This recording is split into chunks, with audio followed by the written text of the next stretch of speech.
Peter Singer's famous book, The Life You Can Save, has inspired a lot of people to get active around solving global poverty and other issues as well. But I think that the book contains a blind spot, and I think it's a blind spot that is actually quite common in communities around the world that are trying to do good in the world. And I want to offer my thoughts on this blind spot in this video with the hope that maybe some people who are engaged in doing good in the world can take it on board and maybe address it going forward, and maybe it'll change the way they do good in the future. So for people that don't know, let's start with Peter Singer's The Life You Can Save. So originally his ideas around this actually started in an essay he wrote called Famine, Affluence and Morality, which I will link in the description. But his really famous book is The Life You Can Save. And in this book he talks all about practical ways that people can get engaged with combating global poverty and why actually we have a moral imperative to do so. His core argument that he lays out is using a thought experiment where imagine you're walking in the woods and you come across a pond, and you regularly do this walk, you know this pond, you know that it only goes up to the height of your knees. And as you're walking past the pond on this day, you see something moving in the water and struggling, and you notice that it is a young child. Now he asked the question, should you help that child? Do you have an obligation to go and help that child? And the vast majority of people would say, yes, if you can help a child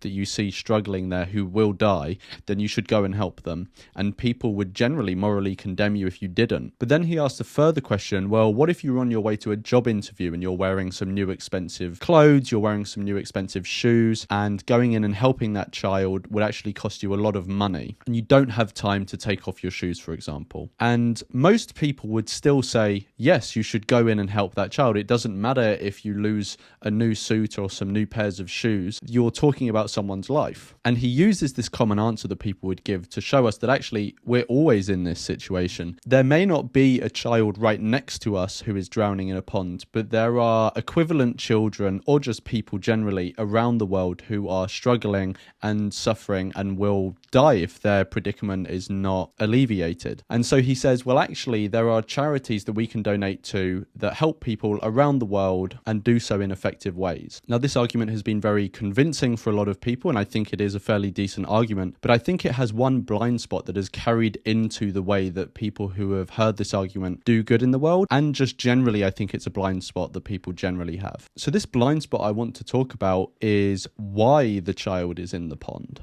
So in Singer's thought experiment, he just says, let's accept for the sake of argument, there is a child in the pond. But we need to ask ourselves, why are they in the pond? And the reason they're in the pond is because people put them there. We all know that people don't just spring into existence. People have to make a conscious decision to create another human being. Now, obviously, there are cases where people are pressured into this, and there are unfortunate circumstances. I'm not talking about those circumstances, because those people, I think, can't really be held responsible, especially if they don't have access to contraception, abortion, things like this, and they are pressured into that circumstance. But we all know that births around the world, the driving force of them is people intentionally taking actions that could result in a child being born, or intentionally bringing someone into the world. And so regardless of where you are in the world, the reason children are in ponds struggling and eventually will die is because people put them there. Now, I have very rarely seen this point be brought up in the communities of people trying to do good in the world. South African philosopher David Benatar makes this point, and he says,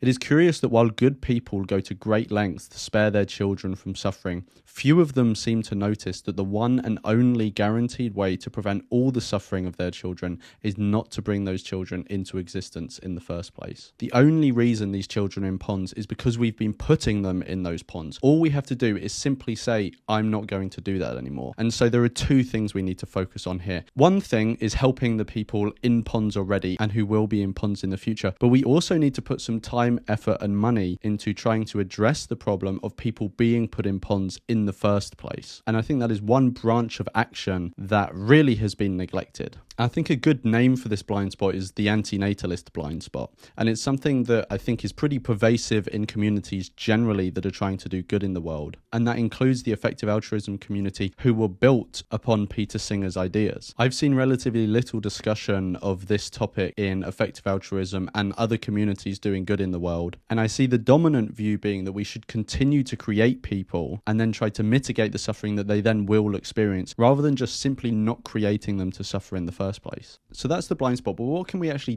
do about this? So I don't want to just leave us with an observation of a blind spot. I actually want to give at least one example of how we can practically take steps forward. So the main thing we obviously want to do is prevent new beings from finding themselves in the pond that Peter Singer talks about in his book, The Life You Can Save. So I went on the website Our World in Data and found an extensive article they have on fertility rates. And they state there that since 1965, fertility rates have massively reduced around the world. And they say there are three driving factors of this. The first one is female empowerment. The second one is declining infant mortality rates. And the third one is the increasing cost of raising a child. And I wanted to propose just one example of a charity that is evidence-based and impact-driven and works in one of these areas that works to decrease birth rates. And I found Female Empowerment Media as just one example. And they are an evidence-driven non-profit that enables informed contraceptive decisions through clear, compelling, and accurate communication. And they do this through radio-based social and behavioural change campaigns. So I hope that was useful, pointing out a blind spot that I observe in communities that are trying to do good in the world and in the fundamental questions that were asked by Peter Singer when he was trying to point out these moral obligations that we have to help others in need. And I hope it was useful that I put forward just one example